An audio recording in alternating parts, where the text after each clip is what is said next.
Hello, I'm Michael Patterson, and I'm here to just tell you a little bit about an invention I've come up with. It's called the 3D Finger Mapper.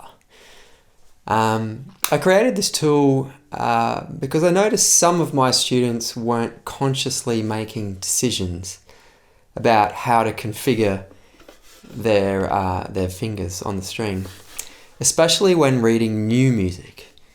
Some people call these configurations finger patterns, and they depend on the key and position in which you're playing. I wonder if perhaps you've had discussions with your students about whether it's a low or high second finger on a given string. So that sort of thing. I was just finding my students weren't making those decisions in a conscious way, and perhaps not thinking about fingerboard geography as much as they should. For example, in G major, in first position on the A string, you'd arrange your fingers like that, with the first and second fingers close to each other, representing the semitone. There's a diagram on my teaching space wall that looks a little bit like this. You may have seen diagrams like this to help students, understand finger patterns better. You may have even used the shorthand for the configurations, which can be M for middle fingers together, L for low, H and O. Perhaps you do that. I've used that too. I think it's fantastic.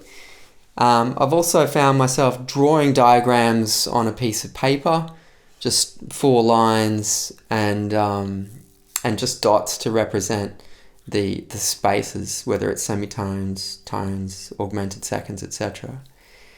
And I think that's great. The problem that I found was that not all students get this, and I think the reasons for that are twofold. Often we draw the diagrams for the students, and they're not as involved in that process as they perhaps could be. And I think you'd agree, the more involved they are in the thinking, the more learning takes place. The other thing is that 2D diagrams on a piece of paper are, of course, necessarily abstract from reality, and there's a gap in translation for some students. You and I might find it easy to translate that into the fingerboard of an instrument, but not all students do. So this is where the 3D Finger Mapper comes from. It's designed to be to scale and as realistic as possible to make it as clear and as easy to understand. There's been a few iterations along the way.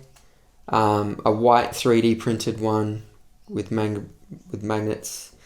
There's a black 3D printed one. And most recently, I started creating this version, which is 3D printed, just the fingerboard with the magnets in the back, attached to a wooden violin neck. So that's probably the most realistic one, and the fingerboard looks great. But this is where we've arrived at, and you can have that discussion with students really easily about any given key. So for example, as I'm looking at this fingerboard here, looks a little bit like D major to me. So if you have a modulation in a piece, for example, and let's say it goes to C major, you could say to the student, well, what do we need to do to the finger patterns on the D and A strings to make it work for C major? And hopefully they arrive at the conclusion that they need to adjust that second finger back so it's a semitone from the first finger on both of those strings.